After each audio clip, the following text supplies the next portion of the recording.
Hey, what's up, everybody? Happy Friday, or Saturday, or Sunday, or Monday. I don't know what day you're listening to this, but whatever day it is, hope it's a great day for you.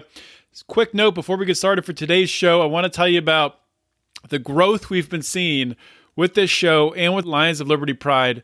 We're having some of the best download numbers we've ever had, and that is all thanks to you guys, thanks to our new listeners from our advertising on the Reason Roundtable, and the growth we've seen in the Lions of Liberty Pride, which you can join by going to patreon.com/Lions of Liberty. We are now over our goal of $1,500 per month, which gets us to really doing the Libertarian National Convention the right way, getting a videographer there to document everything, put out great content, interviews, video, all that stuff for you guys to enjoy. So we're not stopping here. We want to keep going. The next goal is $2,000 a month. So please help us to get there. You can do that by joining us for as little as $5 per month. Actually, as little as $2 per month. You can get access to our Facebook group. If you want bonus content and all that good stuff, you got to give us at least $5 per month to get that. So please join us at the Lions of Liberty Pride, patreon.com/Lions of Liberty.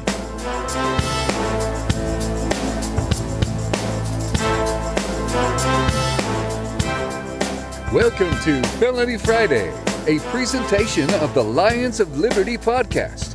Here is your host, John Odermatt. Felons, friends, and freedom lovers, welcome back to another edition of Felony Friday, a weekly show right here on the Lions of Liberty podcast.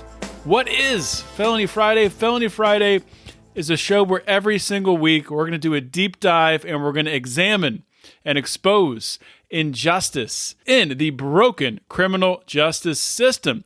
Now, if this is your first time listening to Felony Friday, your first time listening to any of the shows we have here on Lions of Liberty, sit back, relax, enjoy the show, put your feet up. If you're driving, please don't put your feet up. But if you've been back several times, if this is a regular habit of listening, why haven't you subscribed? Or maybe you have subscribed. Thank you if you subscribed.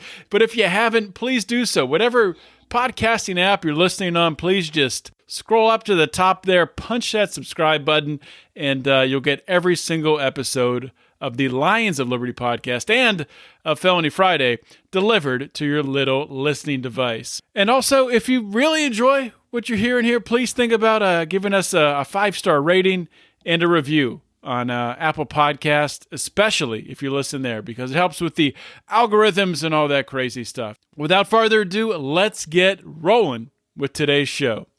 All right, so I am here with Cale Lammerts. He is one of our Nittany level Pride, Lions of Liberty Pride members, and at that level, you get to essentially produce a show. I don't remember the terminology that Mark used in the actual wording on Patreon, but essentially Cale's been at the level, and we rotate about one person a month that comes on either my show, Felony Friday, or Mark's show, or Brian's show, Electric Liberty Land, and gets to talk about something they're passionate about. So, Cale, welcome to Felony Friday. Hey, how's it going, man? Good to have you here, man. And, we talked a lot about what you wanted to do with this show, and the show's already been recorded. We're recording this intro after the fact, but I wanted to kind of set it up, and what we're going to focus on here is policing, but more specifically, some of the content this interview is talking about really how to talk to police, and I know you're particularly passionate about that, and I thought maybe at the beginning here, if you could kind of share just kind of what, I guess, first of all, just policing in general. Why is that something you're interested in? And specifically, how to interact with police in the best way in order to get the best outcome. Well, I've had a significant amount of interactions with the police officers in my life, and most of them haven't gone well. And a lot of it was the cops' attitude, but I think a lot of it was also how I interacted with them. I didn't take the time to escalate it or try to have a conversation with them. It was just combative the whole time. And I think that's the wrong way to go at an interaction with a police officer.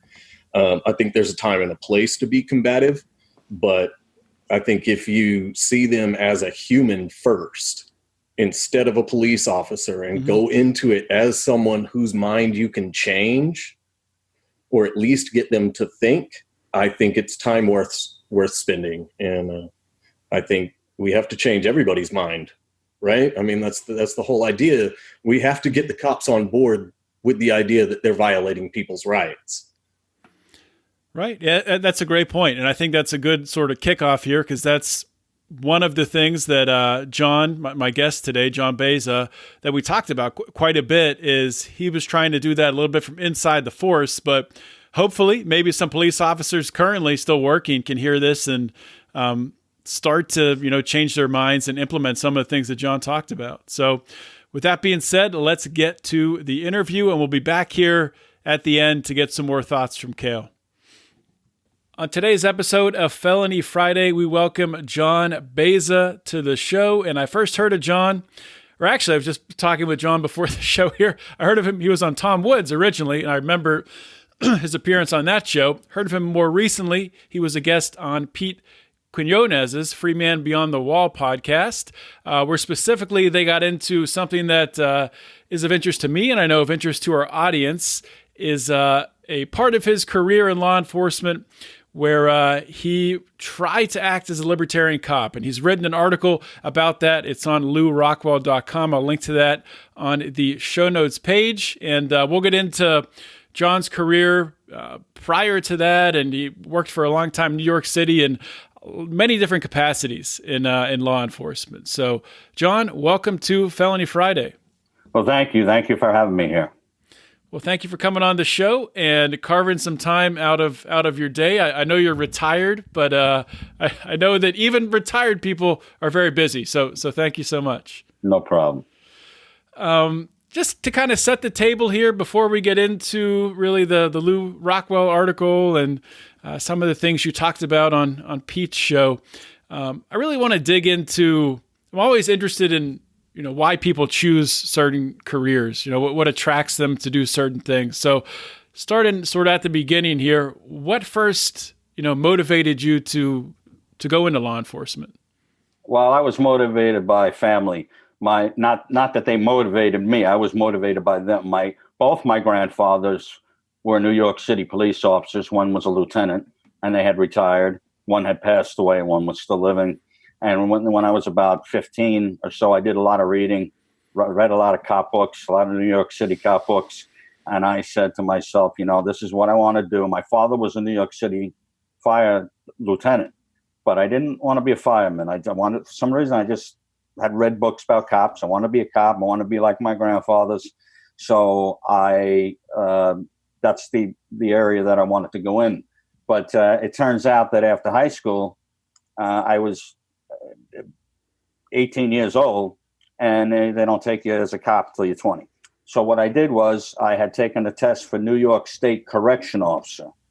That's like a prison guard, people call it, but unfortunately so, because they don't get a lot of credit and they do some good work.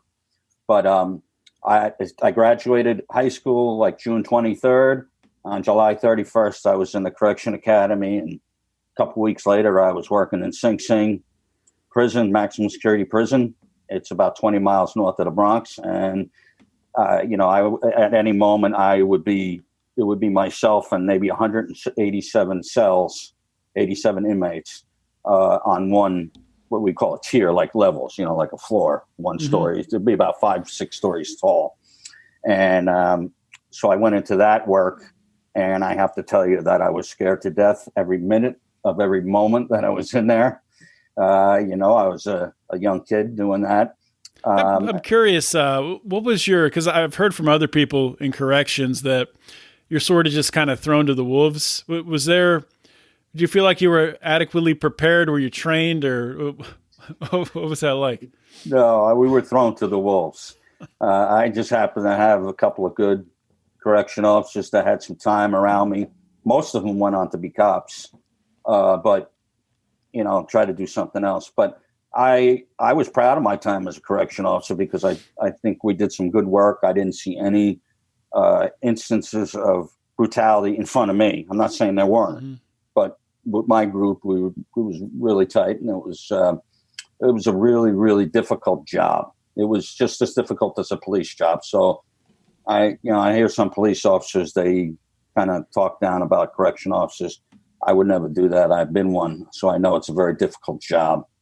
But I took it, and I'll be honest with you, the 2.5 years that I spent there, the pension time counted up front for the police department. So in other words, I didn't have to do 20 years with the police department. I only had to do, 17 and a half years. So I spent some time there, 2.5 years. And then my number came up. I went on to the police department, and immediately I was assigned to the 32nd precinct in Harlem, which per capita at the time was the most dangerous precinct probably in the country. It was less than 1 square mile, and we'd have about maybe 70, 80 homicides a year in less than 1 square mile. What decade was this? This was in the 80s and the early 90s. Yeah. So it was a very, very violent place. I'll still tell you the jail was violent too, but being out there, the first time they brought me on a tour of the precinct. They said, okay, come on, we'll go get in the car and we'll take you around.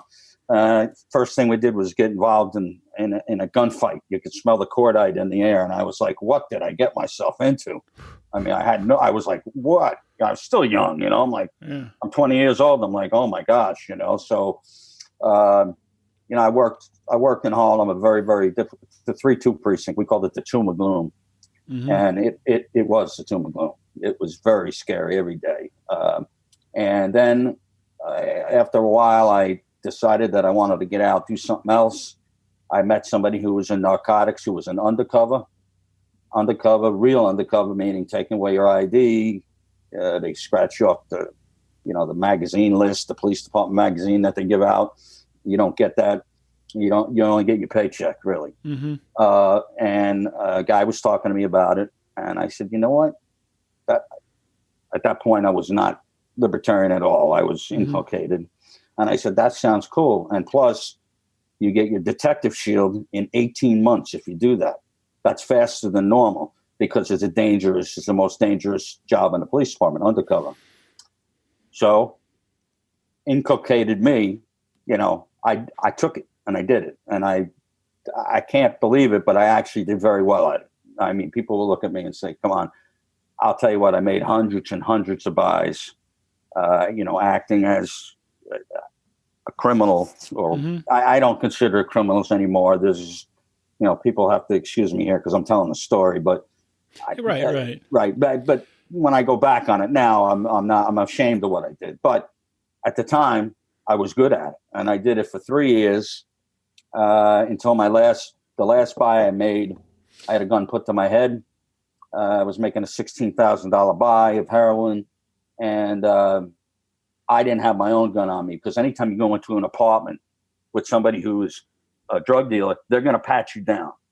So I know my gun works. We had guns that were not official police guns. I had like a Walther PPK, but I knew my gun worked. So I never took my gun inside to an inside place because they pat you down. So when I went up there, this guy, we didn't even get into an apartment. He turned around and said, "This is the end of the line for you." He used an expletive and he put the gun right up to my head. And I knew it was a real gun. I could feel it. I could see it. And while that struggle was happening, I knew that he couldn't shoot me, facing me. I knew he kept asking me to turn around, telling me, turn around. And I wouldn't turn around because I just knew, that he was going to blow my head. He was going to blow my brains in this, all over this tenement in Harlem. So we had a little struggle. He ran down the stairs. I chased after him. Before I could even get to him, he hopped in a car. Somebody was waiting for him, and he took off. Anyway, long story short, they did catch him. They got some of the buy money back, which was, of course, the chief was most interested in not not how I was doing, but how his buy money was doing, because heaven forbid they lose money, Yeah. So I had actually stashed some money in my socks, because this is how, you get into the mentality, of how you're a drug buyer and so forth. So I actually saved them some money because I stuffed some in my socks and stuff like that. But I gave most of the money, not my money. I didn't want to be killed right then and there over it. But right. Anyway, that turned me, though, that incident. As soon as that was over, instantly, I did not want to make another buy. I said to myself, why am I putting my life on the line, or others are putting their life on the line for something that somebody just wants to put into their body? That just came into my head, like, I don't know exactly why. I didn't read any book to prompt that, but it came into my head. And then, then of course, what happens is after that, I was transferred to the Manhattan North narcotics major case unit, where we worked on Dominican and Colombian drug gangs. And I did not want to do that. So I made myself the equipment man, and I got equipment for the guys and stuff. And I just did not want any part of it. And then I went up to my lieutenant. I was told I was going to be transferred, but I had done so well. And I hate to say that here, but, I had done so well in narcotics that they wanted to transfer me to the Drug Enforcement Task Force, which is one of these task forces. You get credit cards, you get a BMW, you don't have to pay the tolls. And for cops, that's important. If you don't pay the toll, that's the thing, right? But so I knew I got word that I was going to be transferred there.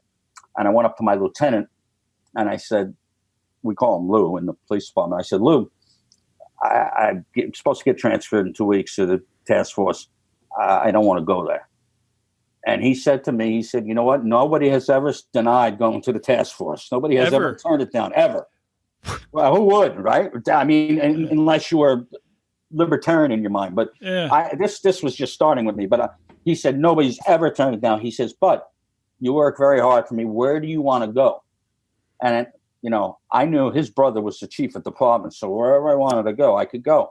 But I had already chosen in my mind where I was going to go. I didn't pick any sweet place. I picked the Manhattan Special Victim Squad, where we work with victims. That's what I wanted. Real people, victims. Not we used to put on the complaint report, people, state of New York. I didn't want that. I wanted somebody's name or, whatever to be up there. I wanted to be a victim crime. That's amazing. I just want to revisit that. I know you said that you can't really pinpoint well, you can pinpoint the time it happened, but like not really. It's not like because it's so often like this big philosophical change. You read a book and changes your whole worldview. But to have it happen in an instant like that, when you had that buy go sideways, and to switch all the way around to realize that these aren't victims, but you actually want to defend real victims, that's just an incredible story. Well, it is, and I will tell you that I did read one book on libertarianism, and that was Rothbard's For a New Liberty. Yeah. And in I read that while I was in the major case unit. And in that book, he mentions the precinct that I worked on, because just make it real quick, on that precinct, on that same block, they had to hire security guards because there was so much crime on the precinct block. My car actually parked in front of the precinct, got broken into like 3 times. And we had 2 shootings in the hallway of the precinct, the lobby. So it was it really was. It was a very, very violent precinct. But I took my time as an equipment man, and I don't know where I found the book. There was no Amazon then. I can't remember, but I knew For a New Liberty by Murray Rothbard. And maybe that's where some of the ideas came from. I'll give that credit, because I'm not smart enough probably to have these thoughts on my own. But I think the book helped a little bit, and I think it helped a lot. And I knew that, I wanted to help somebody. I wasn't doing that in narcotics, so I guess maybe that was it too. So let me ask you this. This is a question. I told you at the top of the show that I'm going to be sprinkling in questions from our patron, Cale Lamberts, who helped to produce this show. And playing off that change you had, where your view is shifting of what a police officer should focus on. At that time, did you start to question openly, or maybe not openly, maybe just sort of keep silently your fellow officers and their morals and ethics and what they were doing? When I was in the major case unit and I was the equipment man, there were times where I would openly question it. And at the same time, everybody would say to me, they're going to need to send you to psych services if you think you're going to legalize drugs. You know, we have our own, the police department has its own psychological services, has its own dentist, believe it or not. So, yeah, I went to the department dentist one time. So anyway, they made they kind of joked at it. You know, nobody was serious. I got a good reputation, but they were like, you're crazy, you know? And then I just kind of said, I'll keep this low profile until I get to special victims. When I got there, I was open about it. And I actually had a bunch of guys. When I say a bunch, maybe half dozen out of 20 so many guys, I had them agree with me that the drug war was ridiculous. It just took a little persuading, but so I did question it. But I did it after I got to special victims. I wanted to get there first, you know? Right. Yeah. Yeah. I mean, you probably, you have that, it's a herd mentality. And unless, somebody like yourself steps out, when that happens, it gives a little bit of space, a little bit of room for someone else to maybe say, you know what, I think you're right. I can see something there. So, and maybe that's what we need more of in policing. I don't know. I mean, is that something where, do you think that, and I know we're going to talk about later, you moved to Florida and sort of more practicing libertarian policing, but do you think that a mechanism to change policing really has to happen from inside the police force? Yeah, it has to happen from the top to the bottom, from the bottom to the top, because if every police department and every sheriff's office in this country deals with task force and like drug task force and stuff like that. So, and it means money for them. It's a money making thing. So somehow, some way we have to get away from that. Now, I am not sitting here telling you I'm an expert on that, but it has to come from within the department, because if the department supports a body count, basically go out there and arrest 50 guys for selling crack or cocaine on the street, and we need bodies. That's to me, that was ridiculous. So when I would talk to other cops on a personal basis, one-on-one basis, after I had left narcotics, pretty much most of them, I never got any arguments. Most of them actually would agree. They would be kind of forced to agree when I would, ask them specific questions and make points, So, but you're right. It has to happen from within the department. Maybe it has to happen without the department to push these people out. But we need a new mentality. We have a militarized police now, because of the drug war, and this is just horrible. It makes me sick. Before we get to talking about your time in Florida, I just want to talk a little more about your experience in the Special Victims Unit. So how many years did you spend there? What were some notable memories that stick out to you? I spent at least 6 years there. And at one point I had broken my leg, and in two spots in the department, I retired. That's when I retired. But I had spent six years there. I worked on a case that's still unsolved to this day. That still bothers me. I had 16 victims, most of them connected with DNA. And I treated all my victims, every single victim I had, black, white, male or female. I had male victims too. I treat them as if they were my mother, my brother, my sister, my son, whatever the case may be. And I found I found a partner who felt the same way. And I found that was the way to really solve these cases. Now, obviously the one with the 16 rapes, I didn't solve. I mean, we put tons and tons of man hours into it, and it didn't get solved. But I solved a lot of other serial rape cases. And, that it gave me a certain satisfaction, because especially when I interviewed people, I knew back then what a coerced confession was, because I've seen it with some other detectives. But myself and my partner, we didn't work like that. So we wanted the right guy, because why get the wrong guy? The right guy is going to be out there, victimizing women, children, whatever. So we would go and we would get the confession. We get the right guy. Like I said, I put my whole life in police department in that little 6-year period, that's where I studied. I went to the New York Academy of Medicine library to study about rapists, I learned everything about autopsies and stuff, just in case, which I did work on some sexual homicides. Those came up. I wanted to know everything about it so that I could solve these crimes for mostly the woman. Mostly they were women. So most of these women, I wanted to solve it for them. They looked to me, to solve the case. And I took it to heart, I took it to heart. I worked 500-600 hours overtime. And that's what really broke up my family. I said to myself, well, I'm a good guy. I'm not cheating on my wife. Like the 50% of cops cheat on their wives. Well, I wasn't cheating on my wife, but I really was with the police department. It was my mistress. I was working so hard with these cases, and it kind of broke up my family. But that's what you need in you. You could balance it better than I did. I just did a poor job of balancing it. That's what you need in your heart, is to know that you're going to work for the victim, that they're paying you your salary. And I don't care if it's a poor woman from Harlem or a rich woman from the Upper East Side, they're going to get the same duty of care from me that I could, the most I could give them. And my partner was the same way. Did you have, because, you hear that, a lot of funding police funding is directed to fighting the war on drugs. Did you have, the funding you needed, the resources you needed to really perform your job, or do you feel like you were constrained there?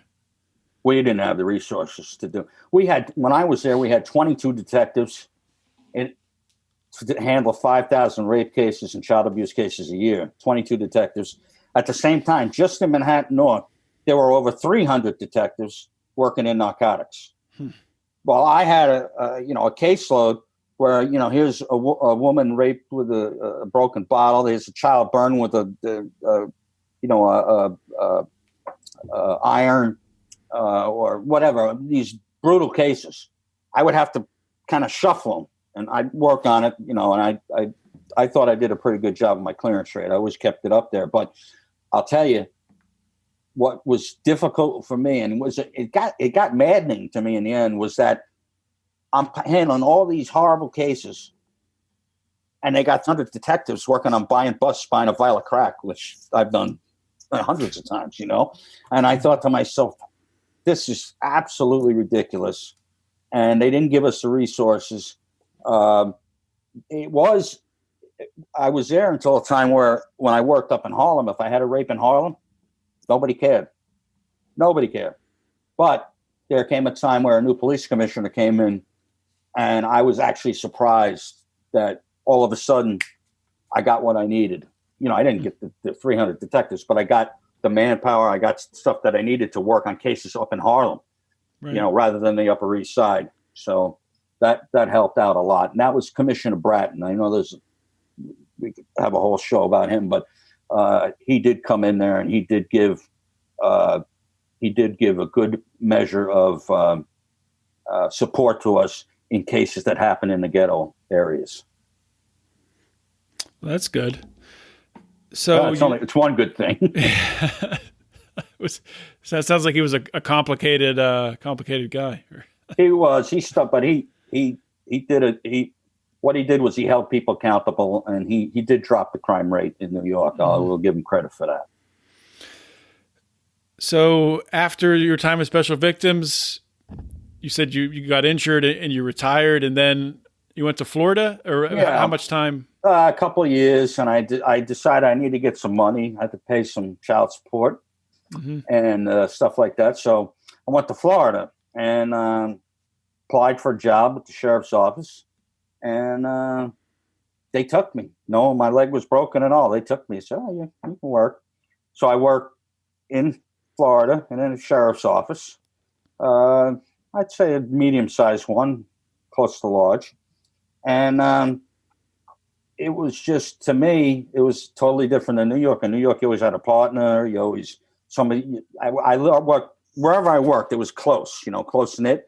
And also the sergeants were on you. Everybody's on you. Here, I had everything to myself. It was like, well, I don't like to say a playground because that doesn't sound good, but it was like, well, it was a libertarian playground. How's that? How's that better? Libertarian playground for me, because only once every 2 weeks would I have to see my sergeant, and once every 2 weeks I'd have to see my sergeant. So he wouldn't bother me too much because I made arrests, and what I did was I made felony arrests. I would never arrest for drugs. I never made one drug arrest. I never gave out any type of ticket, including a speeding ticket. I never gave out a speeding ticket in my life. Period. That's amazing. In Harlem, they don't give you the training to go and chase people down. You got too much else going. You got men with guns and things. So I never got trained with that, and I never wanted to. So I didn't. So I didn't give out any tickets at all. But what I did was I decided, I said, you know what, I'm not going to make drug arrests. I'm going to make felony arrests, domestic violence. If I have to make them, you have to make those in terms. But I did the investigation on it. So what was surprising to me in that was I had about 50% male and 50% female would go to jail in my time there, my 3 years for domestic violence. But I would do a real investigation while I was on the scene, so I'd work on that. And I used my detective skills, but I wouldn't bother anybody. I didn't let anybody know that, like, I'm from New York. I just kept my mouth shut, made my arrests. And then what I found what's happening is the sheriff's office, their warrant squad worked 9 a.m. to 5 p.m. Monday to Friday. Now, you're not catching anybody 9 a.m. to 5 p.m. Monday to Friday. You just don't do it. So they weren't getting too many warrants. So I found out how to use the computer quick, and I would look up warrants. And people who were wanted for no drugs, but felony, burglary, robbery, rape, murder, whatever the case may be, had to be a felony, and it had to be a victim crime. No victimless crimes at all. And I would write the list down before I went to work. And then you're busy, you're busy in Florida in a different way than New York. You're not going to gun runs all the time. You're going to somebody's sprinklers, going on somebody's lawn, and they don't like it. Or, you got these little issues you go on. I guess it depends on what part of Florida you're in, because you hear some crazy stories come out of Florida. We had some shootings, and I've been on. Yeah. I arrested somebody for attempted murder, so there was stuff that was going on. But by 2:00 in the morning, everything was silent. Not like in New York City where the radio kept going. Right. So I said, well, you know what am I going to do? I'm getting paid, so let me go out. I have my list of these guys. I knock on their door. Inevitably, they were home. I tell them, listen, I got to put you under arrest. You got to see the judge. And half the time they're half asleep. They're like, okay, boom, put their hand behind the back. I never, ever had one struggle or a problem getting the guy arrested on a warrant like that. I don't care how bad the crime was that they did or whatever. I never had a problem. And I remember one time, I think I took 3 or 4 in. One time, the whole back of in New York, we didn't have our own police cars. We had cars with graffiti on them and everything else. But down here, you get a nice police car, for yourself. Mm-hmm. So I kept mine all nice, but I had 3 guys. I'd put 3 guys in the back seat, handcuffed.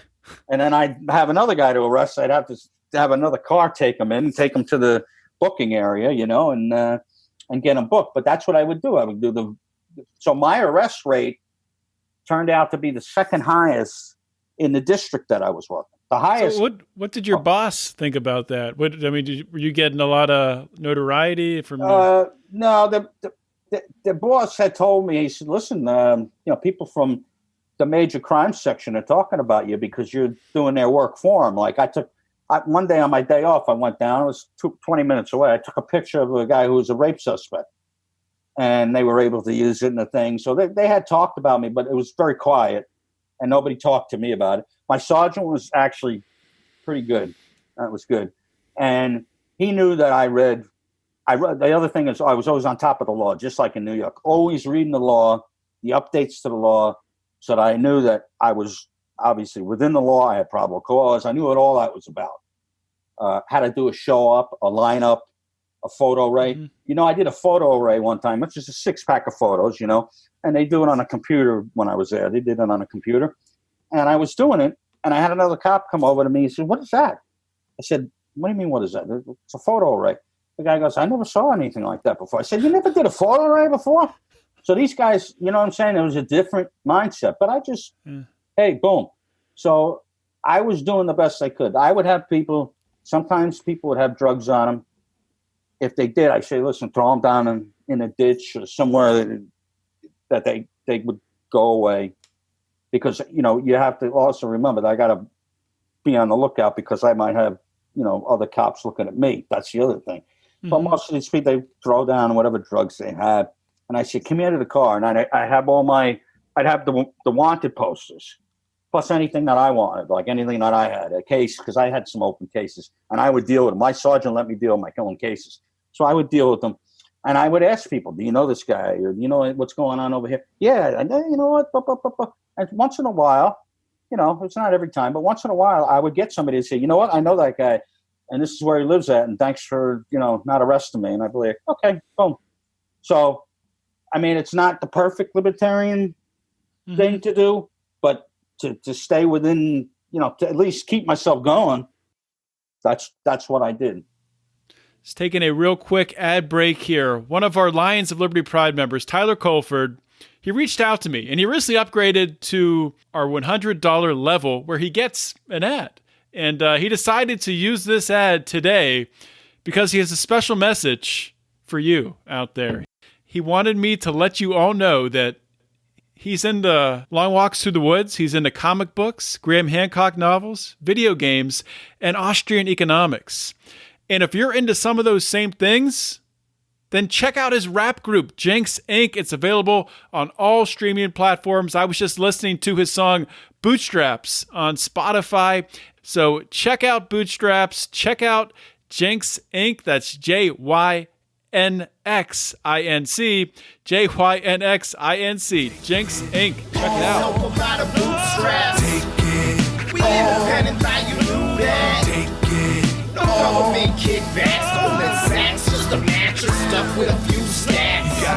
Yeah, that's a good point. I mean, yeah, a lot of libertarians might push back and say, well, you're throwing their drugs away or whatever. But I mean, what else can you do? Otherwise, you're going to end up getting fired. And I wouldn't be out there as a libertarian cop. So right. I had to, you know, people have to understand there were certain things that, you know, I of course I wouldn't do any unlawful order, and I definitely would not make a drug arrest. I would deny it. If they suspended me, I would be suspended. I always decided that, but that never happened. But I was always concerned, you know, if other cops saw me telling somebody to throw drugs down, you know, they flip out. You know, a bag of marijuana to them is a big thing. You know, to me, I was like, geez, we used to go out on buys for marijuana. They tell us, buy marijuana. We walk down the street, there'd be 100 people selling. We'd come out the end of the street and tell the boss, listen, nobody's selling. There's no undercover in his right mind. Now, I know this sounds weird, but no undercover in his right mind who's buying cocaine, I was buying kilos, I was buying guns, is going to buy a little bag of marijuana. So, but down here, you know, that was a big thing. You know, a couple bags of marijuana. Oh, I got marijuana. I'm like, ugh. Anyway, I stayed away from that stuff completely. Just stayed away. So were you able, when you were down in Florida, were you able to influence any of your fellow officers there to lean libertarian in any way? You know what? I didn't. And one of the reasons I have to tell you this is because I when you're working by yourself, all you can do is trust yourself. You don't have a partner that you work for years, you know? So I didn't know by telling somebody something, if that would all of a sudden have people looking at me and all of a sudden I get in trouble for doing something, you know, that's libertarian. So I kind of kept it to myself. I mean, I thought people must have noticed, but I tell you today, if you ask anybody I work with, they probably wouldn't know that I never made a drug arrest, and they probably wouldn't know that I never wrote a ticket, you know, but, you know, because I just kept my mouth shut. I think that was the only way I could do it. If I let on to somebody else, the influence of somebody else could come back to haunt me, and then you would have no libertarian cop out there. So, right. Or partial libertarian cop. So what happened in Florida then? At the end, you mean? Yeah. At the end. Well, I resigned honorably, but what happened was one day I was called in to the lieutenant's office, and I was asked by the lieutenant, you know, hey, I asked the lieutenant, I said, Lou, I call him Lou. And I said, Lou, what's going on? And, because I couldn't imagine why he called me in. And he said, well, it's about your arrest. No, he didn't say it's about, I'm sorry. No. He says, it's about your tickets. And I said, well, I don't write tickets. There's somebody in my squad that does that. They have the speedometer, whatever they call radar. I don't even know what it's called, right? So he would use that. And just on a side note, I got to tell you something funny that's in the article, but some people might not know, is that guy who was our ticket man who had the radar, I would find out every night that I could when I had a little time where he was hidden, because they always hide themselves, right? So they got a hiding spot. And then I would go down, like maybe below a hill where he couldn't see me at all. And then I'd put all my lights on. And I'd sit there, and all the other cars, of course, would slow down. And I'd sit there for as long as I could. And then, I'd put my lights off. And then in the morning, sometimes we'd have to get together, put our paperwork in. He would be yelling about how, I can't get any speeding tickets. I can't get any, speed. And I just look at him like, oh, wow, and him not knowing that here I am with my lights on. That's a good libertarian thing to do. If there's any cops out there listening who are thinking about what can I do to be, a little bit libertarian, I think that's a good start right there. That's a good start. There's nothing wrong with that. And I did that, and he didn't know it was me, and I didn't really care. But anyway, the lieutenant's there asking me about this. So I said, well, this guy does the tickets. We got somebody who does, goes on all calls. There's somebody who does this. We have, my specialty was making arrests. And I was number 2 in arrests behind the DWI guy who, whatever. I don't know if they chase him out of bars. I don't know. I didn't do DWIs either. So that wasn't my thing. My thing was if you had a DWI, get somebody to pick you up, park your car here. I got to see it. And then you're gone. Well, as long as there's no accident. If there's an accident, then traffic guy's taken. So anyway, that was my attitude towards that too. But the lieutenant's attitude was, where's your tickets? And I told him, I was truthful with him. I said, Lieutenant, I haven't filled out a ticket since I've been here. I don't plan to. And quite frankly, I don't even know how to properly fill out the ticket form, the summons form. I don't even know how to fill it out, if you ask me. I said, it's not my thing. So he's like, well, you got to write the typical stuff that he would say. You got to write tickets. We got to, come on, that's part of your job. I said, well, I make arrests, felony arrests. I'm making arrests. Sometimes I'm bringing in shotguns, robberies. I remember bringing in shotguns and stuff. And people are looking at me, but I'm just like, well, whatever, no problem. But that didn't count. Who cares about the violent felonies on other people? We want tickets. So they switched my tour to, I was working 6 p.m. to 6 a.m. Now they switched it to a day shift, 6 a.m. to 6 p.m., which I didn't want because there's not a lot of activity going on then. And they assigned a sergeant to look after me. And I'm like, is this what I get for what, that's what I was thinking. So I didn't act like I knew what to do. So I just, after a while, it took a couple months and I just resigned honorably. And I said, turn my stuff in and thank you for working here. It was nice working with you kind of thing. And I resigned honorably, but I couldn't do it anymore. I just couldn't. And I could have probably waited it out, maybe gone to become a detective. But down in Florida, no offense. Well, there's no Florida cops listening to this. I hope there are, but I don't know. But I'm going to I'll be honest with you. It was different in Florida. I mean, guys just didn't, I don't know. People just didn't know the proper ways to do things. I mean, I asked the guy one time, how do you do a show-up? There's a certain procedure when, okay, I'll be quick here. Somebody commits a crime. Let's say somebody supposedly robbed somebody at gunpoint.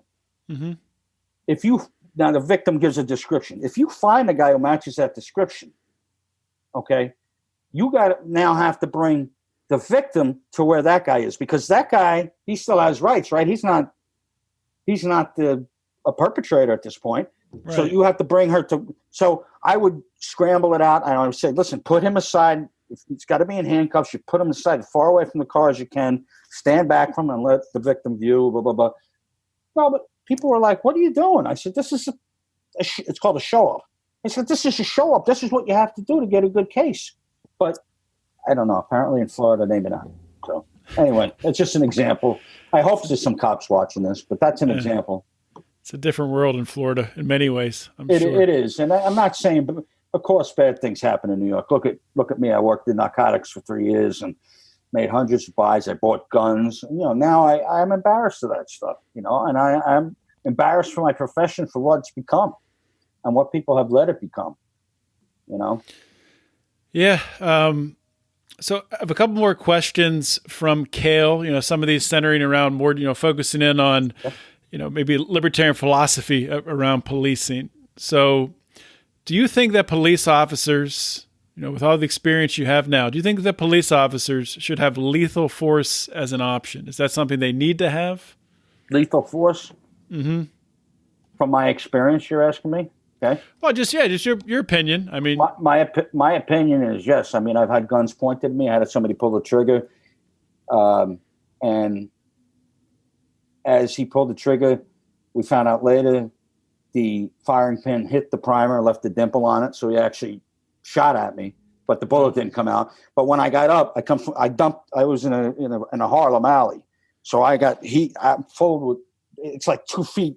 If anybody's been in a Harlem alley back in the 80s and 90s, it's filled with like 2 or 3 feet of garbage. That's where people put the garbage out the back window. So I was running along. I cut my leg and everything. And then I got him. What happened was we went through alleys, and I got him at the end of an alley. Like I had him cornered. So as he's turning around to me, I dive down next to a bunch of rubbish to try to get some cover. And as I'm coming up, I see him putting the gun like he's jammed, like he's got a problem. Mm-hmm. So literally in this day and age, I could have shot him, but you know what? I'm not shooting a guy like that. I know the guy's gun is jammed. So I just ran up to him, my gun, grabbed his gun. And when I put him down to the ground, it turns out the precinct I worked in was so busy, I had already lent my handcuffs to somebody. So I had no handcuffs. So I had to hold him down with the gun at him. And he's bleeding, I'm bleeding from running through not from fighting, we're just bleeding from running through these alleys, And then eventually, then nobody could find me. So I had to get on the radio back then, and I had to say, listen, I'm in an alley, listen to the barking dog. And finally, 2 housing police officers, back then we had housing and transit, housing police officers came and found me, and that was it. But see, I would never, me personally, I can't, but if he did shoot at me, mm-hmm. I would want to have a gun so that I could shoot back, so that I could defend myself. Right. So, yeah, on a libertarian end, I would say, yes, I do believe police officers should have that option. But, man, even as an expert now, I see that they use it, and they use it in all the wrong ways. Most of the cases all the cases I reviewed are bad shootings. Yeah, and I think along those same lines, I mean, when you were talking about in Florida, when you were going out and finding people, violent criminals, going to their houses, at 12 a.m., 2 a.m., and you were just showing up and arresting them. Where in a lot of those cases, there's going to be a SWAT team that's called in to, cause this whole thing, and they're throwing in, flashbang grenades and burning, children and stuff like that. So, yeah, I mean, I think, what do you think about that? I mean, I know that the trend is seeming like it's an unstoppable train in this, militarized position, but how do we change that? Because it just makes, I work in risk mitigation for a living, and it just makes logical sense to me that you would, in order to reduce your risk, in order to make things run more smoothly, to keep your officers safe, to keep the people you're trying to arrest safe, to make it the least probable environment for violence to occur, that you wouldn't want to bring in this surprising attack and climb through people's windows. And how do we get out of that? It has to start up above, has to want to do it. The police commissioners on down, or the sheriffs on down, but also the training in the academy. That's the thing. When I was in the academy, let me just say briefly, one of the guys I work with, he was a genuine hero, great cop. He stopped the car one time, and the guy in the car turned around and shot his partner in the belt buckle and went into his stomach with a 25. Do you know how he got the gun back? Did he shoot the guy? No, he went over and he wrestled the gun away. This is what when we were back, again, I'm just saying, I know I worked in a specific precinct and everything, but this is what we thought was brave. You grabbed a gun from the guy. You didn't have to shoot him. And guys didn't look down on you for that. Now they want to come in with the SWAT team to do, or it would have been a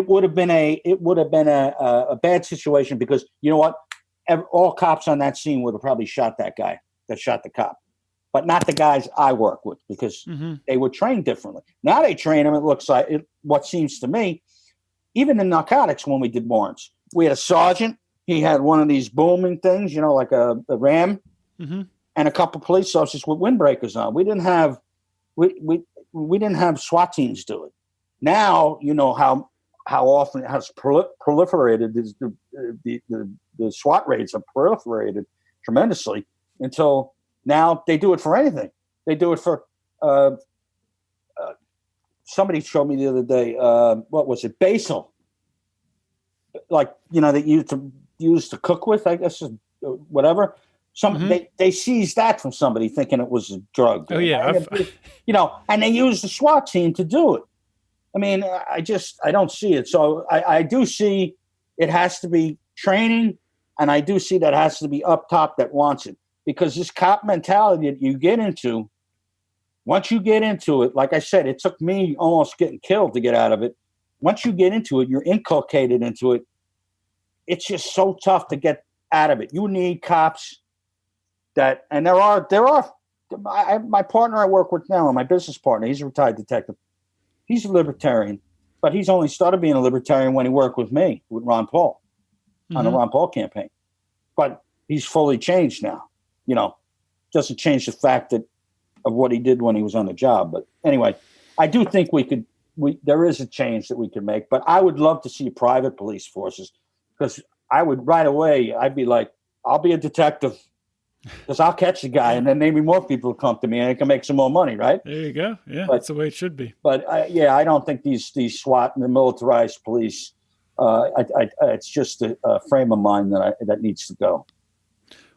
Last question here: What advice would you give to civilians on interacting with police in order to, I guess, do a couple things in order to, keep themselves safe? But also not to, end up in a situation where you're, maybe putting yourself more at a risk of getting arrested. So say you get pulled over, what's the best way to sort of interact with a police officer and diffuse the situation, but not give up your rights? Well, here's what I would do if I were stopped, because I question it a lot of times. I don't quite have the traffic speeding that I in my younger years had, maybe. So I don't get stopped much, but I'm a retired cop. But you know what?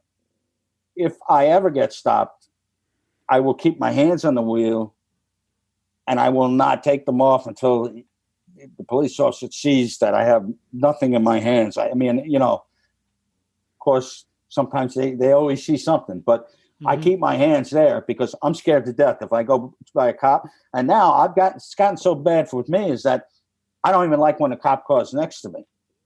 If a sheriff car comes next, I don't go, "Hey, bro," or anything. I'm like, got to get away from this guy. So here's how I would say it. If you want your safety, you have to know how much you're gonna put up with the police officer, and how much you're gonna. Once there's a thing what we call contempt of cop. You've probably heard of it before. Contempt of cop. That means anything you say that the cop doesn't like, anything. Now all of a sudden that rises his level. He gets anger, and what we see in these police shootings often, and I review them now, is anger is the reason for many of these shootings of unarmed people. It's anger. So what happens is somebody, starts getting into it with a cop. Man, I don't want to say this. I personally would, I would challenge the cop to some degree, but I think there's a point where I know where, okay, this is going to go bad, real bad for me. Do I want to live or do I want to die? that type of thing. But what's scary is I can't give you a good answer. That's what's scary, because I don't know what these cops see as danger anymore. I've just looked at a case recently where two Keystone cops, and I won't say where they were from, but they tried to chase somebody, and they just got so mad because a real cop, another cop from another agency who was a real cop, was behind them, had him on video. They felt, I knew they could feel anger and humiliation. Mm-hmm. So what they did is they got out. They tried to stop him after a couple of times, and they just got out and shot him. Boom, boom, boom, boom, boom, boom. Jesus. Unarmed. Assassination. So, like I said, if I give people, my best bet is to say, if you want to live, I hate to say this. It's horrible to say, do as they say, because that's like us giving in. But there's very good videos out there. Dwayne, a guy named Dwayne. It's a book called The Right to Keep Silent. Okay. And there's another book out there, or there's a video out there that he does the same one. I'm not going to run to my shelf now. I have it. I'm sorry. Okay, I'll look it up and put it on the show notes page. Your Right to Remain Silent, or something like that. It was a pretty good bestseller. I read that. I thought it was pretty good.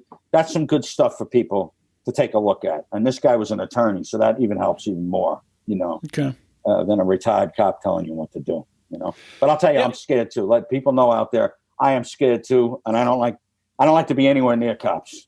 And that speaks volumes coming from a retired cop, because I'm sure everyone out there in the audience, when you were saying that, people who, like myself, who've never been a police officer, were nodding along, because that's exactly, an officer drives past me on the road, I could be driving along, with my family, doing nothing wrong, going the speed limit, and you just tighten up.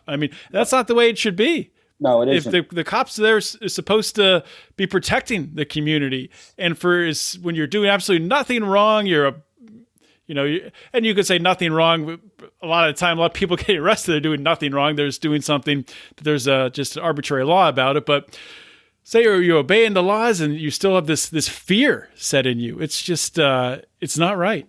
No, it's not right, and it embarrasses it. It tarnishes the complete image of what used to be peace officers and law enforcement. And I'm not saying that there was never brutality. Of course there was, but every cop always says, hey, it's a different age, but this is real. I've talked to a bunch of cops, that I know, and this is a different age. This is an age of, you got to watch whatever you do, wherever you are, you could get shot by the police. Mm-hmm. And it's getting to the point now where I'm reviewing cases, and I'm reviewing cases where cops are not getting disciplined for killing unarmed people. They are still keeping their jobs and getting promoted, even after a civil judgment against them. So, that's a sick feeling that I have when I go in to tell the truth. I don't testify against the cop. I go in to tell the truth. Hey, this is how, guy explains how he accidentally shot his gun off. Well, that doesn't explain how you shot the guy in the back from a downward angle, of 30 degrees. How do you explain that? Well, he can't explain it, So, it's kind of sorrowful for me. I carried my grandfather's police shield, the same number, the same shield that he had in New York. It's kind of a ritual. It's kind of a big thing in New York. But maybe I should have drifted off and become a fireman like my father. And my uncle, by the way, who's a retired battalion chief from the fire department, he started out as a cop. And I guess he knew when the getting was good, he got out real quick. Well, I think the way you've gone about your career, you've set a really good example. I know that there are some police officers who listen to this show, and maybe some more will find it, specifically because I had you on. So, it starts with setting an example, and then other people stepping up and doing the same thing. So I think you've gone about things the right way.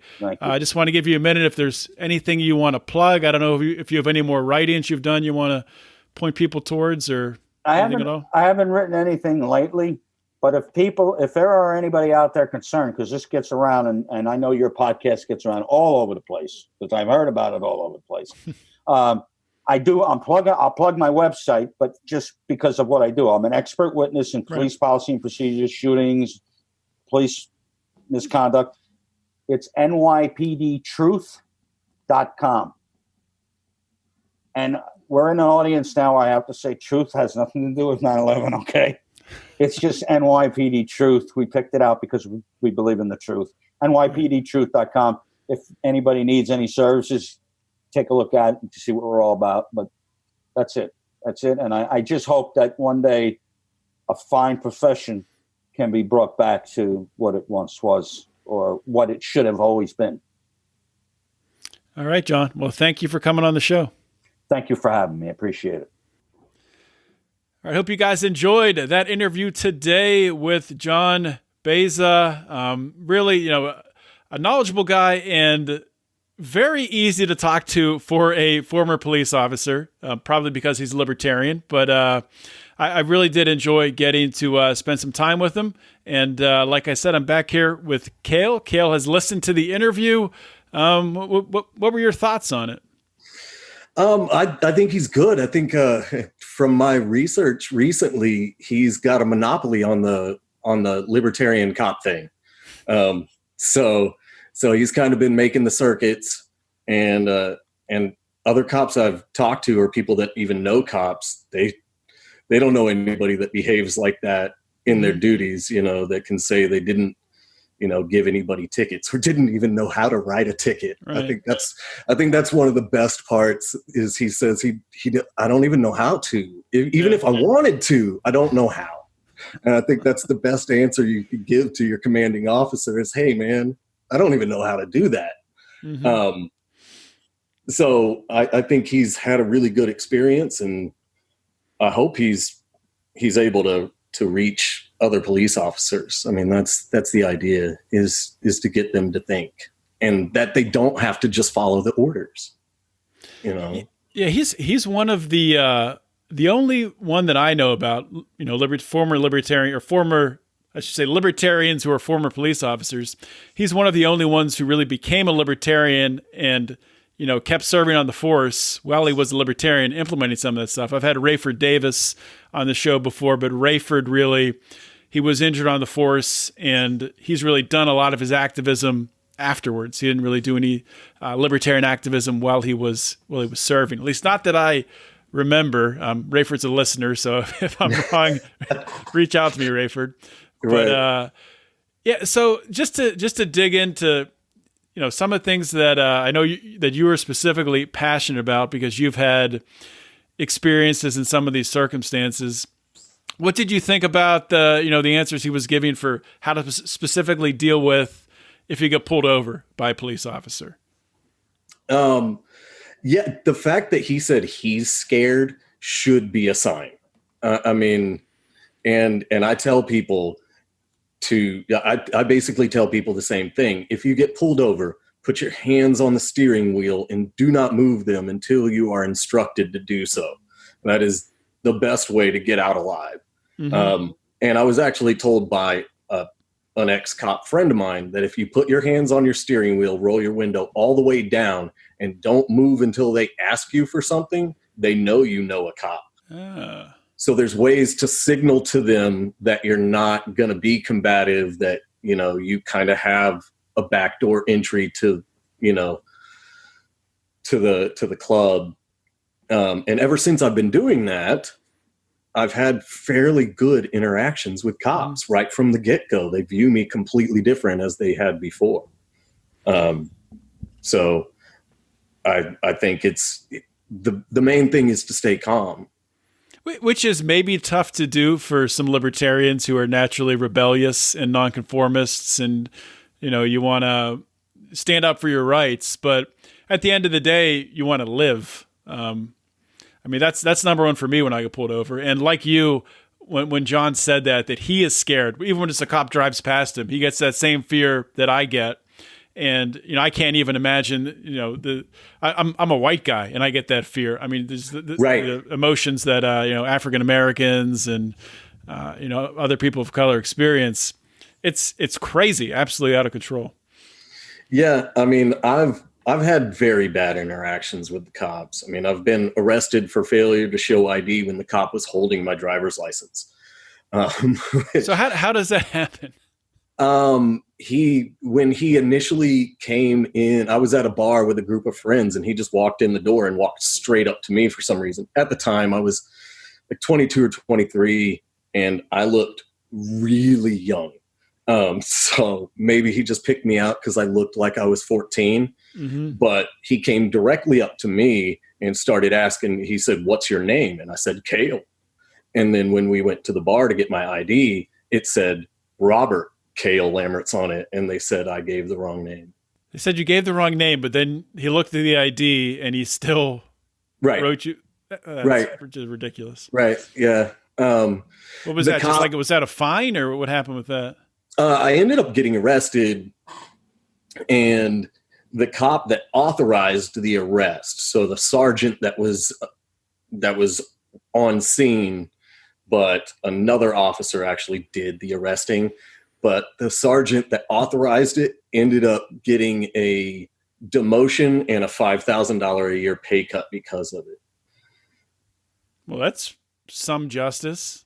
A little bit, yeah.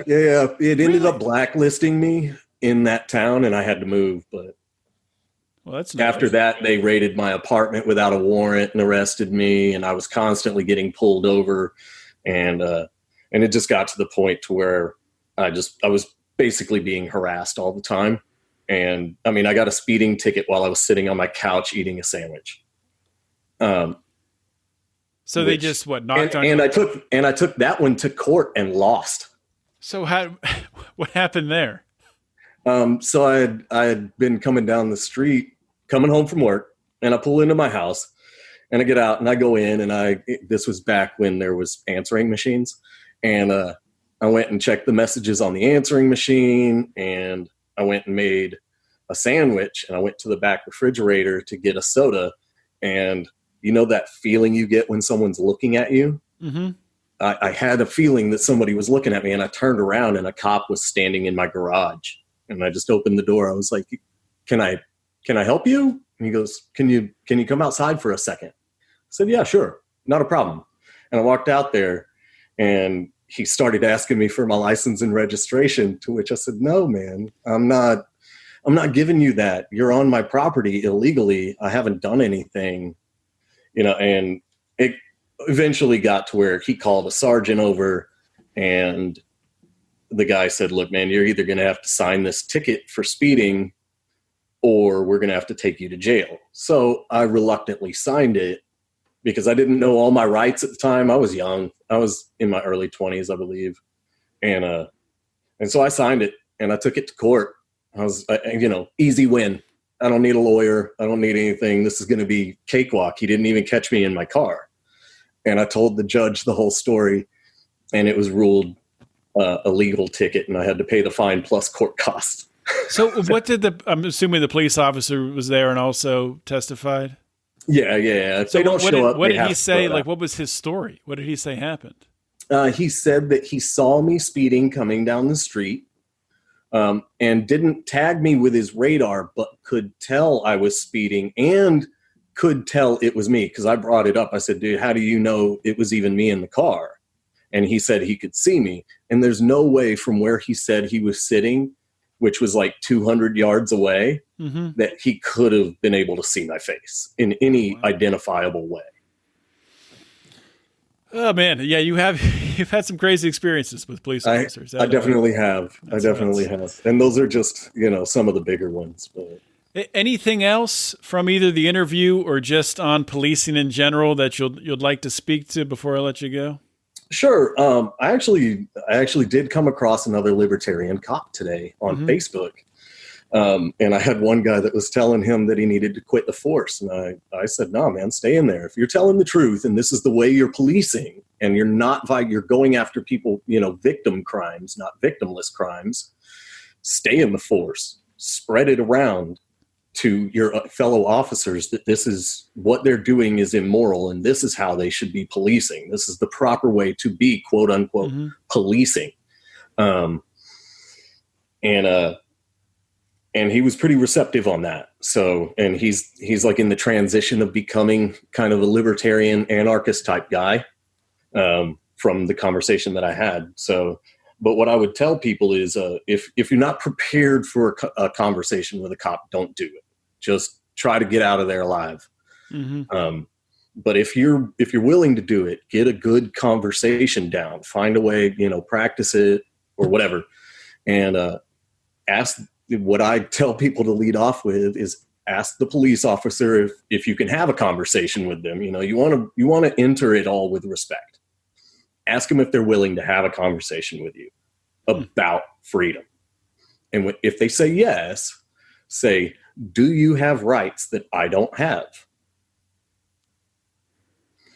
And then, depending on their answer, guide the conversation. I actually had the chance recently to have those conversations with a few officers, and I got them to think, and I should have been, by any other measure, arrested at the time, and I got away with warnings.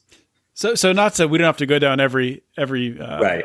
Path on that question, but so say a cop comes back and says, yes, I have rights you don't have. Where do you go from there? Well, I had a cop that said, I've been granted the authority by the state of Texas. And I said, okay, well, does the state of Texas own my rights? And, I saw him start thinking, and I said, do you believe this is a free country? And he said, yes. And I said, then what are we doing here? I haven't done anything violent. There's nothing I'm doing. I'm just traveling. And I see no purpose in us even interacting. To which his response was something along the lines of, I pulled people over and found out they had warrants or whatever. And I said, look, just because there's bad people in the world doesn't mean that I get less rights. Mm-hmm. And we have to just make them think about what they do for a living and what rights are. I mean, you have to have that conversation. What do you think rights are, and who do you think has them? But I definitely don't encourage people to try to force this conversation if you're not ready for it, because it could go bad. You catch a cop on a bad day, it might not matter what you say, or just the wrong type of police officer. Those meatheads that were bullied in high school that are just they're the hammer looking for the nail. Mm-hmm. And it's hard to tell which ones those are. So I just try to interact with them with a level of respect. Just seeing them as a human first that hopefully took the job to do good and somewhere lost their way or lost their moral compass or whatever. And we just got to get them back on path. Right.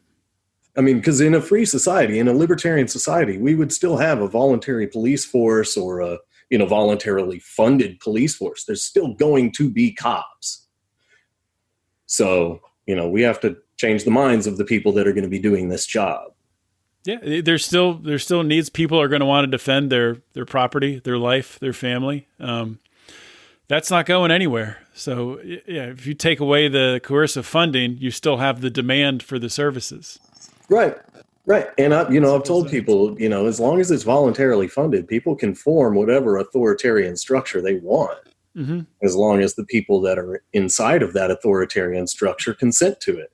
Yeah. That's my problem with government or with anything. It all comes down to consent. Yeah, that's more, I think libertarians often, not to get off on a tangent, but get confused between the difference between government, which I think I sort of categorize that as always being coercive, and governance, which governance can be a consensual agreement between neighbors. Everyone uses the HOA example, but it's an example that happens. Yeah. I just had that conversation with somebody recently. I said, in an anarchist world, would you prevent people from forming an HOA because it's a type of government? Mm-hmm. And they wouldn't admit that it was a type of government. And I said, well, you're just getting lost on the meaning of words. Yeah, if you get into semantics like that, then if people are going to get hung up on that, you can't even have a conversation. Right. That's where you have to, I like the way that Steven Crowder does that. He'll get common ground with, okay, let's agree on a definition of this word and then take our conversation from there. Because if you're operating from different definitions of words, there's no way to be able to come together on the result of something. Absolutely. All right, Cale. Well, before I do let you go, you did launch a new podcast, right? So I want to have you plug that, let people know where they can listen to it and all that stuff. I did. Right now, it's kind of in purgatory for logistical reasons. I'm trying to figure out some tech stuff, but I am going to be recording one tonight. It's called Conversations About Freedom. And right now, you can only find it on Anchor, Spotify, Pocket Casts, and I think I just got a notification for Google Podcasts. Mm-hmm. So listen to it, download it, rate it. Find me on Facebook at Moral Bob. I'm on Twitter under the same name, even though I don't go on Twitter, but I am there. That's about it. Sounds good, man. Thank you for coming on the show and helping to put this show together. Hey, thanks for having me and for everything you guys do, man. Yeah, and thank you for your support in the Lions of Liberty Pride. Our listeners out there can join and be just like Cale and produce a show and come on and talk about it. You can do that by going to patreon.com/Lions of Liberty. So, all right. Thank you, Cale. We'll see you. Thanks. Thank you for listening to today's show. Another great episode of Felony Friday. As you know, Felony Friday is one of 3 shows we have here on the Lions of Liberty podcast. Of course, we kick off every single week with our Monday show hosted by Mark Claire. It's our longest running program, our flagship program, where Mark interviews leaders in the Liberty movement. Every Wednesday, we have Electric Liberty Land hosted by Brian McWilliams. It's your weekly shot of culture, comedy, liberty, swearing, and just good fun. Check that out. You can get all 3 shows by subscribing for the great price of $0 per month. You get everything that we have here. So please check everything out. And if you like it all, please consider supporting what we're doing here at Lions of Liberty. A great way to do that is by joining the Lions of Liberty Pride. You can do that by going to patreon.com/Lions of Liberty.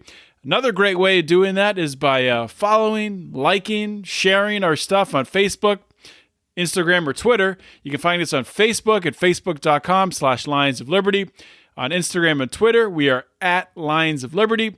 And the discussion forum where all the greatest and brightest minds go to talk about politics, liberty, everything that's happening in the world today, current events, the Lions of Liberty Forum on Facebook, which you can find by typing Lions of Liberty Forum in the search bar at the top of Facebook, clicking search, comes up, say you want to join it, answer a question, bam, you're in, and the rest is just going to be a great journey for you. So check that out. That's all I have for today. This is John Odermatt signing off. Always remember to keep your head up and the fires of liberty burning.